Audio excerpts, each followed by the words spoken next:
डेन्मार्कची थंडी तर सहन होईलच, पण तुम्ही सांगा इंडियाच्या वडापावची आठवण कशी सहन करायची? तुम्ही ना वडापाव तर खूप खाल्ला असेल, पण उलटा वडापाव कधी ट्राय केला आहे का? आजचा दिवस ना खरंच खूप दणक्यात साजरा होणार आहे. डेन्मार्कच्या या मस्त थंडगार हवेमध्ये एक कप गरमागरम कॉफी मिळाली ना, तर दिवसाची सुरुवात खरंच खूप भारी होते. अरे यार, नुसत्या गप्पा मारून कसं चालेल? आज काहीतरी स्पेशल झालंच पाहिजे. आमची स्वयंपाकाची तयारी चालू आहे आणि तुम्ही बघितलं का इकडे लहान कंपनीची वेगळीच पोट दाखवायची स्पर्धा भरली.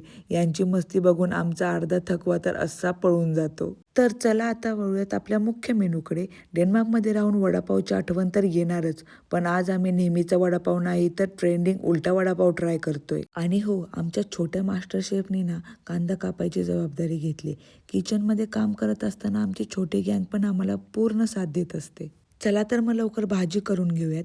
एका कढईमध्ये तेल घ्यायचं, त्याच्यामध्ये मोहरी आणि जिराची फोडणी द्यायची. त्यानंतर बारीक चिरलेला कांदा घेऊन चांगला सोनेरी होईस्तोपर्यंत भाजून घ्यायचा. त्यानंतर लसूण, मिरची आणि अद्रकची पेस्ट त्याच्यामध्ये घालायची. मग उकडलेले बटाटे आणि मसाला एकत्र करून मस्त पिवळी धमक बटाट्याची भाजी तयार होते. आत्ता येतो खरा ट्विस्ट. बेसनाचं पीठ कालवायचं, गोल पावाच्या आतमध्ये बटाट्याची भाजी भरायची. नेहमी आपण काय करतो, वडा पावाच्या आत ठेवतो, पण इथे भाजी थेट पावाच्या आतमध्ये भरायची आणि तो अख्खा पावच बेसनामध्ये बुडून फ्राय करायचा आहे. पण स्टोरी इथं संपली नाहीये. फक्त वडापाववर आमचं पोट कसं भरणार म्हणून सोबतीला पिझ्झा पण मागवलाय. खऱ्या अर्थाने आमची पिझ्झा आणि वडापावची पार्टी एकदम परफेक्ट झाली. तर असा होता आमचा डेन्मार्कमधला धमाल आणि फुल ऑन खादाडीचा दिवस.